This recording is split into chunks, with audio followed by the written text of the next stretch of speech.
Today's video is sponsored by War Thunder, but more on that later.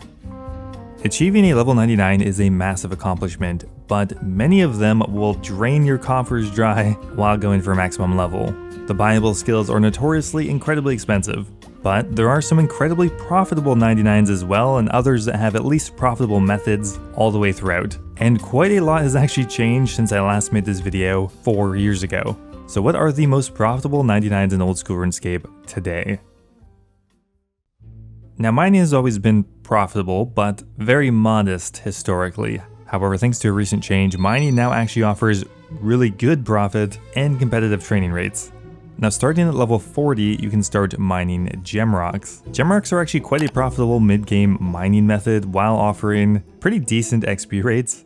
You'll want to have completed the Karamja medium diary to get access to the underground gem mine, but you can easily get 600k per hour and profit while getting about 50-60k mining XP per hour, so it's pretty good. Going to 70 will only take 13 hours or something, and you'll net yourself about 8 mil in profit. However, the bulk of your profit when mining is going to start at level 70, and that is thanks to Zalcano. There was a change recently that made Zalcano way more viable as a training method while retaining a solid amount of its profit. Now, besides level 70 mining, you'll also need access to Atvdinner, so you do need to complete Song of the Elves, which is a pretty steep requirement. Now, what they changed about Zalcano is there is no forced 3 down anymore, so you can kill Zalcano in a mass world in like a matter of seconds. You have the option of choosing either experience or profit. Now, you'd think you'd want to pick profit, but I would highly recommend setting it to experience because although you don't get the resource drops, you still get a chance at the unique item, the crystal tool seed, and you still will get crystal shards, which make up the bulk of the profit anyway, and you'll also get about 70k per hour mining experience in a mass world. Now, the profit is about 1.5 mil per hour, and this is going to depend actually on your herblore level. That's because a lot of the profit comes down to the crystal shards, and they're untradeable. But if you buy a regular potion and turn them into divine potions, you can kind of realize that profit. Now, the best profit comes from super combat potions, which is a pretty steep herblore level requirement, but you can also realize that profit with enhanced crystal keys as well. If you do Zalcano all the way to 99, it'll take about 175 hours, but will net you 263 mil. Now, this makes 99 mining about a 188 hour journey, but a 270 mil profit. So pretty good for a gathering skill. Okay, well, let's talk about another gathering skill, and that would be fishing. Now, fishing has also seen a couple of big changes to the profitable training options just recently, making it a really lucrative gathering skill right now. Now, in the early levels, fishing really isn't that profitable at all. From 1 to 65, it's going to take you, 20 hours or something just to get through those early levels, but you're not going to really make any notable amounts of profit. And from 65 to 91, my de facto fishing training method has actually just been fishing carambons. It's a decently profitable method compared to other options at the level while being incredibly AFK. Alternatively, you could just do a quicker fishing training method, such as barbarian fishing or temporos. The reality is almost all your profit now is going to be starting at 91. But if you do decide to fish carambons from 65 to 91, that will take you about 155 hours, although it's going to be incredibly AFK, and will net you just a bit shy of 50 mil in profit. Highly recommended to get the fish barrel for this because it will double your AFK time to about 5 minutes at a time, making it one of my personal favorite methods. Now, starting at 91, we have a brand new method that I am predicting will remain quite profitable, assuming they don't make any major changes, which there's no guarantee of that. Now, this would be deep sea trawling. Now, level 91, we unlock marlins, which are incredibly profitable right now. Now, deep sea trawling is a high intensity method and doesn't provide super high experience rates, but the profit is crazy for a gathering skill.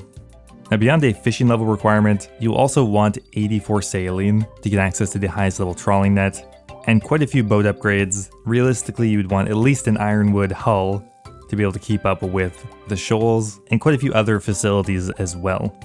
A deep sea trawling requires you to follow a shoal around a set path, all the while moving your net to the correct depth. Now, this money making method can get you about 4 mil per hour GP right now. That's actually kind of lowballing it a bit. I'm just assuming it'll become less profitable over time.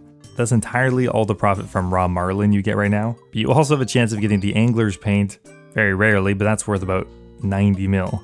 The XP per hour is low considering your click intensity, only about 40k per hour if you are following the shoals, clicking on your net every few ticks as you move. That's the most intensive version. If you're not spam clicking your net, you will get closer to 30k per hour, so it's a notable decrease but way less clicking. Now if you go all the way to 99 with Marlins, primarily it'll take about 350 hours from 1 to 99, but you'll earn a whopping 750 mil at today's prices. Now I think pretty much everyone knows at this point, Oldschool Runescape has a new skill, and it is one of the most profitable skills we have right now. Partly because it is pretty new, but also it just encompasses a lot of different kinds of methods that aren't kind of conventional skilling options. Now there are ways to make money early on in sailing, but for the most part you won't make too much until you unlock the mid and higher level bounty tasks. I decided to throw deep sea trawling in with fishing because not only is it a more competitive fishing method than it is a sailing training method, but sailing had a couple other really good options.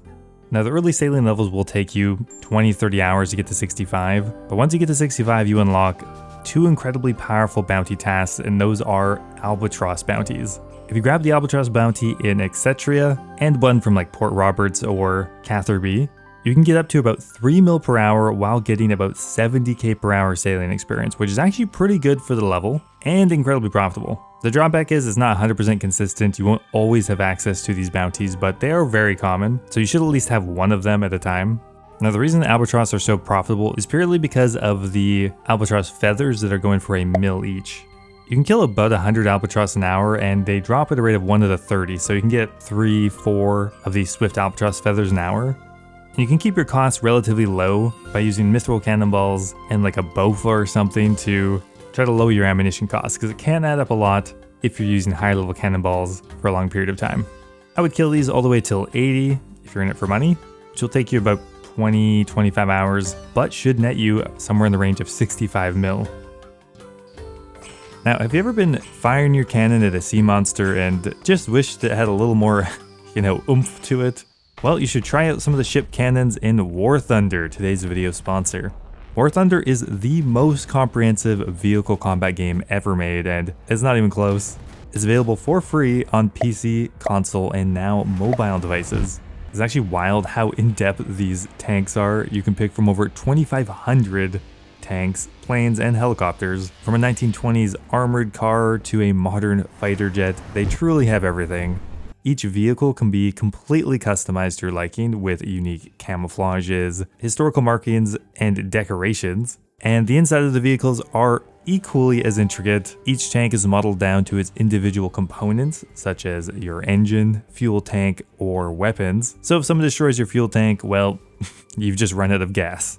I think an underrated part of any game is the sound design, and War Thunder's is actually incredible. They have very authentic sound effects and realistic graphics as well, which puts you pretty much as close to driving a real tank as I want to be.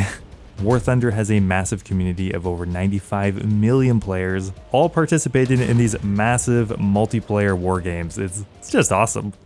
So I would highly recommend checking out War Thunder. You can play it for free on your PC, PlayStation, Xbox, or mobile device. Make sure you use my link in the description or the pinned comment, because new and returning players on PC and console that haven't played in 6 months will also receive a massive bonus pack that includes multiple premium vehicles, the exclusive vehicle decorator, Eagle of Valor, 100,000 Silver Lions, and 7 days of a premium account. It's only available for a limited time, so check out War Thunder today. Now starting at level 80, you unlock the high tier bounty tasks. Now these aren't really faster training methods, but they are more profitable. Now you kind of have 2 options, great white sharks and vampire krakens. Currently, I think killing great white sharks is easier and more profitable, but that could change over time. The reason the great white shark is so profitable is because it is the only monster to drop the broken dragon hook, which is worth about 40 mil right now. Now with the higher tier cannons, higher tier crewmates, and strong range weapons, you can kill somewhere in the range of 80 to 100 of these per hour, which should actually net you a similar amount of experience just in bounties. Although I will say the great white shark bounties seem to be a lot less common to get on your notice board, which is kind of annoying. But right now you can get at least about 4 mil per hour doing great white shark bounties. So if you go all the way from 80 to 99 doing bounties, it'll take you about 160 hours, but could net you upwards of 630 mil. This one is probably the most tenuous, the prices could change and the bounties are less consistent. Most likely you do a combination of a few different monsters, but you can see the profit is definitely there. So right now, getting 99 saline using profitable methods is about a 215 hour grind, but you will get about 700 mil out of it, so one of the most profitable skills right now. So smithing is a very interesting skill. It has some expensive training methods, but also some profitable ones as well. And when it comes to profitable methods, the main one is the blast furnace. This has been the case for years, but there is a new addition to the lineup to spice things up a little bit. And thanks to the release of saline, early blast furnace money making is actually way better than it historically has been. Now starting at level 60, you can start smithing mithril bars. And from this point onwards, having access to the coal bag will be very useful for most of these bars. So highly recommended to get that first. That's the only real main other requirement though. Smithing mithril bars in the blast furnace is actually like a mil per hour, which is kind of crazy, and over 100k per hour smithing experience. That's not even a very slow training method. Quite good actually. Going to 70 will take you about 4 or 5 hours and will earn you about 4 or 5 mil. Now from 70 to 85, you actually have kind of two options. Adamant bars are the more conventional method and probably more consistent. Right now offering about 1.3 mil per hour GP, which is very good, and about 100k per hour smithing experience. So you can do that all the way to 85, but right now there's actually a new bar that was added with saline, the copper nickel bar, which is incredibly profitable, but it is a new item. Right now, smithing copper nickel bars at the blast furnace is about 2.5 mil an hour, which is really good money, although they're a little bit slower than the other ones, mostly because you don't need to use the coal bag, which could be a good thing if you don't have it. Going to 85 with the copper nickel bar is about 25 hours, but you'll net yourself 60 mil. Super, super good. And even the high-end bars right now are also way more profitable than they've been in a long time. Smithing runite is 3 mil per hour. That's crazy considering it is very easy to do. Still gets you over 100k per hour smithing experience, so it's decent XP. The main drawback, of course, of all of these is it's the blast furnace. Nobody loves blast furnace, but with these rates, I would be seriously tempted. Going all the way to 99 with runite bars is about 93 hours, but will net you 280 mil from smithing. Not bad. So right now, getting from 1 to 99 smithing is about a 130 hour endeavor, but will earn you 350 mil, which is way more than it historically has done. And that's mostly thanks to saline. Okay, so next up here we have Thieving. Thieving is one that hasn't changed too much in the last few years, mostly just thanks to how cracked late game pickpocketing is. Now Thieving is profitable pretty much no matter what method you are doing, but the bulk of your money is going to be coming from 85 and onwards. Starting at 55, you have a lot of options, but the really popular one is just Arty Knights. Arty Knights is a very fast way to level yourself to more profitable methods. About 150k per hour thieving experience while getting about 200k GP an hour. It's not that much money, but it's something. And it'll take you about 20 hours-ish to get to 85. Now 85, you can start pickpocketing elves. Alternatively, you can do Vyres, but historically elves has been more money and more consistent. Elves are located in Privdinus, and they will require, of course, Song of the Elves, and you definitely want to get the Rogue's outfit for this, otherwise it's not really worth doing. This is one of my personal favorite methods. Now with the addition of the prayer regeneration potion, you can take advantage of redemption in a much more streamlined way. All you have to do is drink a prayer regen potion every 10 minutes or so, and it completely eliminates the need to bring like Zamrak brews or ancient brews or whatever. I think it's definitely worth using the redemption method because it notably increases your pickpockets per hour and your overall GP. Right now, pickpocketing elves is about 2.5 mil per hour and very competitive thieving rates up to about 180k thieving experience. So it's about 55 hours to 99, but you'll earn 135 mil in profit thanks to the enhanced crystal teleport seed. So getting your thieving cape will take only about 80 hours and will net you about 135 mil in profit. Quite a nice 99. Okay, so next up here we have magic. Now, I've split magic away from the other combat styles because magic has a ton of utility moneymakers as well that I think deserves its own section. Now, starting at level 49, enchanting ruby jewelry and above starts to become pretty lucrative as a solid training method that earns you a bit of money along the way. There's a variety of different jewelry pieces you could enchant. Braces of Slaughter are a really good option, but on average you can get at least a 0.5 mil an hour while getting about 90k magic experience per hour. Now at 86 we get access to my favorite spell, Plank Make, and in 2025 Plank Make has gotten a revamp thanks to the 3 new planks that were added alongside sawmill vouchers. So right now Plank Make is actually incredibly profitable.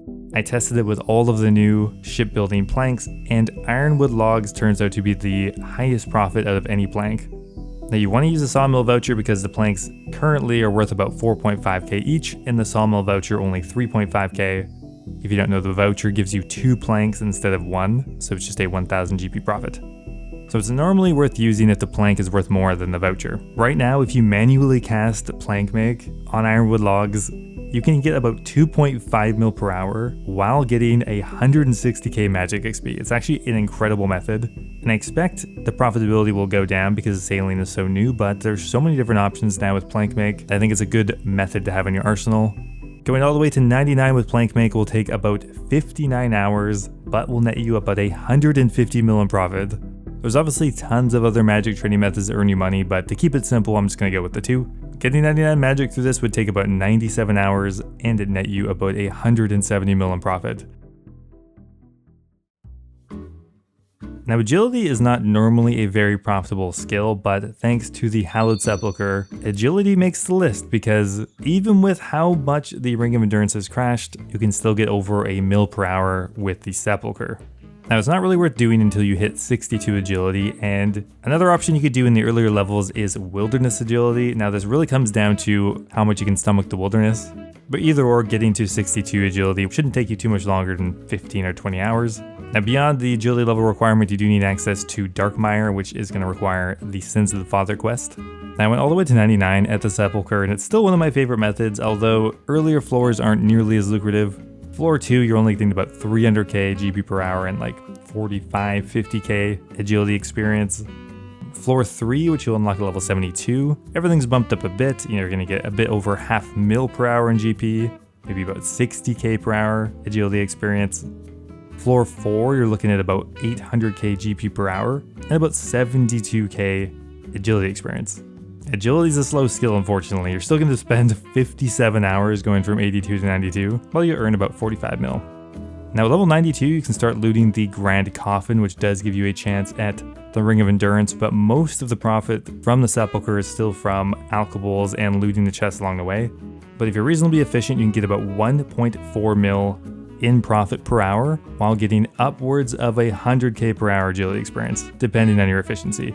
The sepulchre is difficult, but it is very satisfying to learn and does have some other tangential benefits of just getting better at movement in old school, which is nice. Going all the way to 99 with the sepulchre though will take you about 183 hours, but will net you about 163 mil. It's the fastest experience and the most profitable, but it is a demanding method, so it's not for everyone. Now, runecrafting is probably historically the most profitable skill in old school, and in 2025, it is still one of the top dogs. And there's also a bunch of new methods as well. Now, most runecrafting methods will make you some money, but I'm going to highlight what I think are 3 of the strongest ones that both offer competitive XP and GP. Now, in the early levels, thanks to the addition of the Ring of the Elements, crafting combination runes like mist runes or steam runes have become incredibly powerful. Now in the beginning, you will not have access to many rune crafting pouches, so your profit and XP will be much worse, but once you start unlocking your pouches, your XP and GP will climb.